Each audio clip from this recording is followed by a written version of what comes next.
ಭವ್ಯ ಗೌಡ ಆ task master. ನಿನ್ನೆ ತ್ರಿವಿಕ್ರಮ್ ಭವ್ಯ ಅವ್ರನ್ನ ಅವ್ರ ಟೀಮಿಗೆ ಕರೆಯುವಾಗ ಹೇಳಿದ್ರು, ನೀನು ಫೀಮೇಲ್ ವರ್ಷನ್ ಆಫ್ ತ್ರಿವಿಕ್ರಮ್, ಅದಕ್ಕಾಗಿ ನೀನು ನನ್ನ ಟೀಮಲ್ಲಿ ಇರಬೇಕು ಅಂತ. ಬಟ್ ನನ್ಗನ್ಸುತ್ತೆ ಭವ್ಯ ಅವರು ಫೀಮೇಲ್ ವರ್ಷನ್ ಆಫ್ ತ್ರಿವಿಕ್ರಮ್ ಅಲ್ಲ, ತ್ರಿವಿಕ್ರಮ್ಗಿಂತ ಒಂದು ಸ್ಟೆಪ್ ಮುಂದೆನೇ ಇದ್ದಾರೆ when it comes to physical task.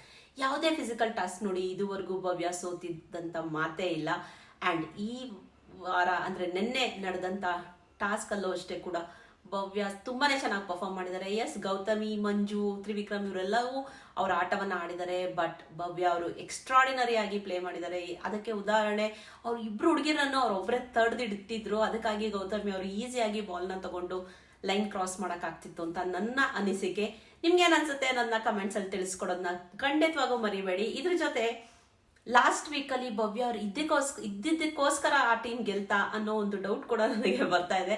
Doubt ಅನ್ನೋದಕ್ಕಿಂತ ನಂಗೆ ಲಾಸ್ಟ್ ವೀಕು ಅನ್ನಿಸ್ತಿತ್ತು ಭವ್ಯ ಇದ್ದದಕ್ಕೆ ಅಲ್ಲಿ ತುಂಬಾನೇ ಗೆಲ್ಲುವ ಚಾನ್ಸಸ್ ಜಾಸ್ತಿ ಆಗಿತ್ತು ಅಂತ.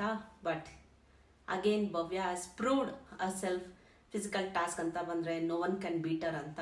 ನಿಮಗೂ ಕೂಡ ಹೀಗೆ ಅನ್ಸುತ್ತಾ ತಿಳಿಸ್ಕೊಡಿ. ಆ್ಯಂಡ್ ಪ್ರತಿದಿನ ಬಿಗ್ ಬಾಸಿನ ಅಪ್ಡೇಟ್ಸ್ ಒಂದಿಗೆ ನಾನು ಬರ್ತೀನಿ. ನನ್ನ ಚಾನಲ್ನ ಸಬ್ಸ್ಕ್ರೈಬ್ ಮಾಡಿ, ಲೈಕ್ ಮಾಡಿ, ಆ್ಯಂಡ್ ಪ್ರತಿದಿನ ನನ್ನ ವಿಡಿಯೋಸ್ನ ನೋಡೋದನ್ನು ಮರಿಬೇಡಿ.